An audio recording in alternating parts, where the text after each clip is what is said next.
How much water do you need to store? Water storage is a vital part of preparedness, but unfortunately, many preppers either don't store water or keep very little on hand. Government agencies suggest that we store 1 gallon of water per person per day for drinking and sanitation, and to have anywhere from 3 days to preferably 2 weeks worth on hand, more if possible. Pay attention to the wording there, though. For drinking and sanitation. It doesn't say anything about cooking, because it's also recommended that we keep canned foods on hand. So in theory, you won't need water to cook if you're eating out of a can for 3 meals a day.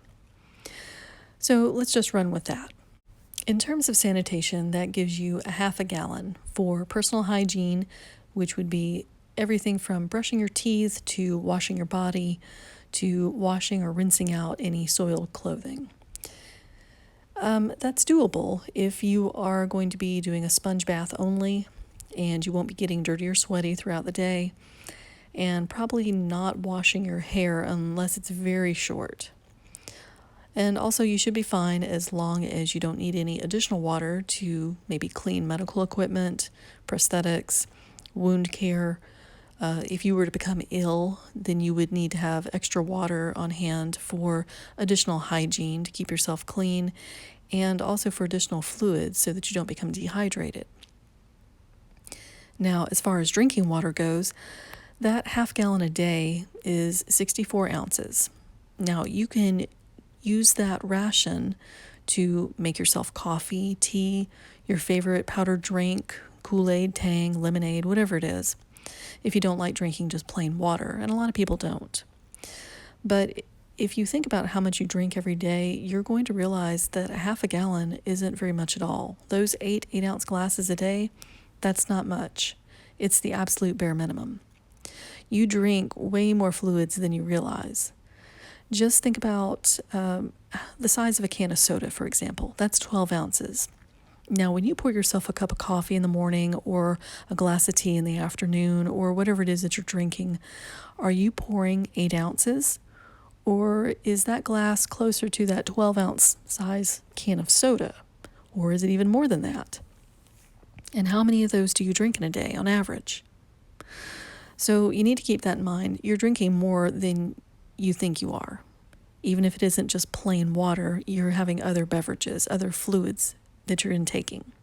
You also need to keep in mind that in an emergency situation, anything with caffeine is a diuretic. So that means that you're going to be going to the bathroom more, and therefore you need more water in order to stay hydrated. So you can drink that coffee and tea, but be aware that it's actually going to make you thirstier in the long run, or you're going to need more water to stay hydrated because it's actually dehydrating you a little bit.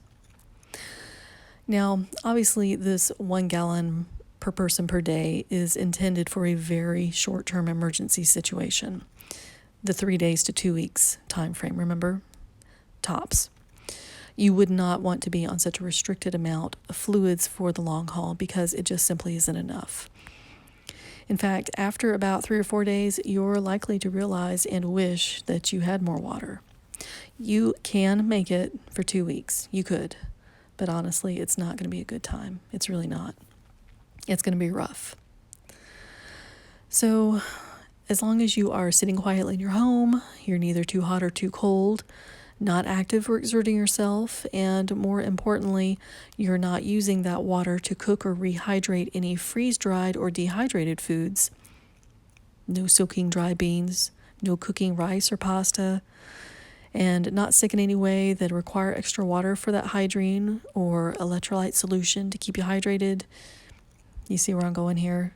It's an okay starting point, but it's just not enough. So I'm going to tell you how I calculated our water storage, and maybe it'll help you in considering how much your household needs. We store 7 gallons a day for our household. That's for 2 adults, 1 dog, and currently 4 chickens. And how I got to that number was I started off by thinking, how much water do I drink in a day at the absolute hottest point in the summer?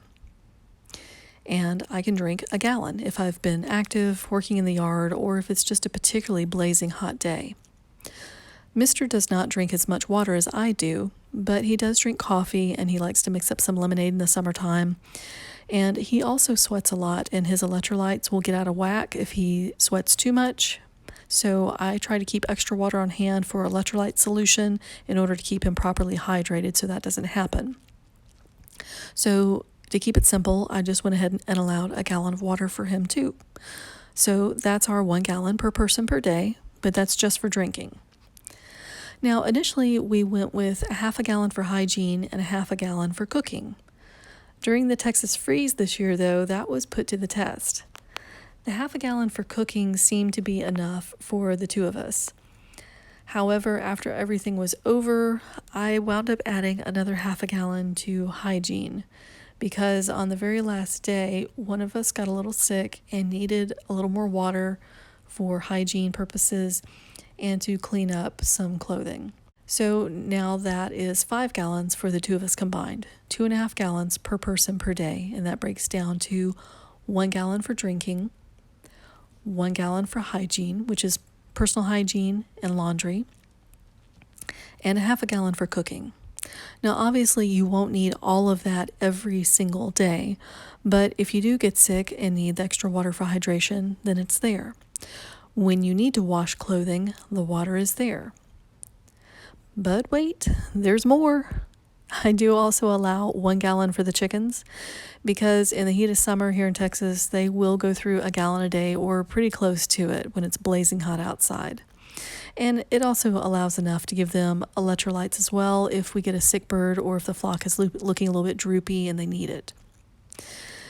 And finally, I allowed 1 gallon for the dog. Now, she won't come close to drinking that much in a day. She probably would not even get close to drinking a half a gallon a day. But that additional amount is in case she gets sick or to wash her bedding, or if she's injured and needs some wound care, needs to get cleaned up for that. Or if she just plain old stinks to high heaven and needs a bath, then the water is there to do it. Now, if for some reason something happened where we needed to conserve the water, then we have the ability to cut back drastically. We can cut back and do 1 gallon per person per day, and we can cut back for the dog and for the chickens. For our household, we could probably cut it back to between 3 to 4 gallons a day, probably approximately 3.5. So that would be 2 gallons for the humans, half a gallon for the dog, and anywhere from a half a gallon to 1 gallon for the chickens, depending on the time of year. In my opinion, water storage is probably one of the most daunting things to preppers, but I would ask you please don't be overwhelmed by it. Just start with the 1 gallon per person per day and use that as a jumping off point and build on it from there. Something I do want to kind of put in here for you to be aware of, everything that I've talked about in this video is potable water, good drinking water, clean water for consumption, for cooking, for cleaning yourself, for hygiene, for your pets, and for your livestock. This is not taking into consideration any water that you may need for plants if you have a garden, or for flushing your toilet, which is also important. For that, you don't need to be using your drinking water. Don't waste your good drinking water on that if you can help it. You can use rainwater, set up a catchment system for that if you're able to. If you're not able to, if you're in an apartment and you don't have a garden necessarily, you can go ahead and store tap water and maybe in separate containers and just earmark that or mark it in some way to the side, and to know that that is specifically for that use, that is specifically for flushing the toilet, for watering the plants, because it doesn't have to be safe for you to consume in order to use it for either of those purposes. So just keep that in mind. That's a separate amount of water that you'll need to figure out how much you may need, depending on what type of toilet you have. There are low flow versions. There's all kinds of different toilets out there, so you'll need to figure that part out on yourself, but that's something to keep in mind there as well. But that would be separate from your good drinking water, your potable water, okay? Now, I hope that you have enjoyed this video, and hopefully I gave you some things to think about and to consider as you're planning your water storage. If I did, please go ahead and click that like button for me. I would really appreciate it. I'd also love to hear about your water storage. Are you where you want to be with it, or is it still a work in progress? Let me know in the comments below. Don't forget to subscribe to my channel and hit the notification bell to be notified when I upload new content and when I go live. So, okay, guys, you stay safe out there and stay sweet.